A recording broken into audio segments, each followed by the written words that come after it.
ত্রয়োদশ জাতীয় সংসদ নির্বাচন এখন দেশের আলোচনার কেন্দ্রবিন্দু। তফসিল ঘোষণার মধ্য দিয়ে এর মধ্যে ঠিক হয়ে গেছে নির্বাচনের রোডম্যাপ।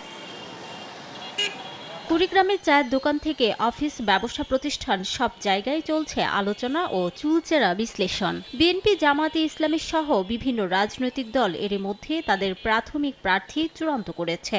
এখন চলছে ভোটারদের মন জয় করার চেষ্টা। সকাল সন্ধ্যা প্রার্থীরা গণসংযোগ ও বিভিন্ন সামাজিক অনুষ্ঠানে গিয়ে ভোটারদের আশ্বস্ত করছেন, দিচ্ছেন নানা প্রতিশ্রুতি। মানুষ অত্যন্ত ভালোভাবে আমাদেরকে গ্রহণ করেছে এবং যথেষ্ট সাড়া এবং আমাদেরকে উৎসাহ দিয়েছে। আমি মুসলিম কমিউনিটির জন্য এমপি হব না, এখানে বসবাসকারী হিন্দু, বৌদ্ধ, খ্রিস্টান, ইহুদি, নাসারা যারা আছেন সবারই আমি এমপি হিসেবে করি। ডেন্টিস্টের পরামর্শ নাও নতুন কোলগেট অ্যাক্টিভ সল্ট।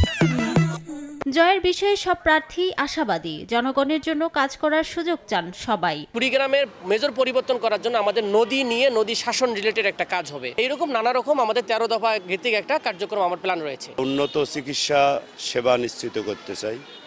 আমরা নদী ভাঙ্গন রোধে স্থায়ী পরিকল্পনা গ্রহণ করতে চাই। আমরা দরিদ্র বিমোচনে ভূমিকা রাখতে চাই। নির্বাচনের প্রাথমিক প্রস্তুতি শেষ করার কথা জানান নির্বাচন কর্মকর্তা। ভোটার তালিকা হালনাগাদ সম্পন্ন করেছি এবং পরবর্তীতে বাংলাদেশ নির্বাচন কমিশনের নির্দেশনা মোতাবেক পরবর্তী কার্যক্রম আমরা গ্রহণ করব। জেলা নির্বাচন অফিসের তথ্য মতে কুড়িগ্রামে মোট ভোটার সংখ্যা 19,96,000। সময় সংবাদ, কুড়িগ্রাম।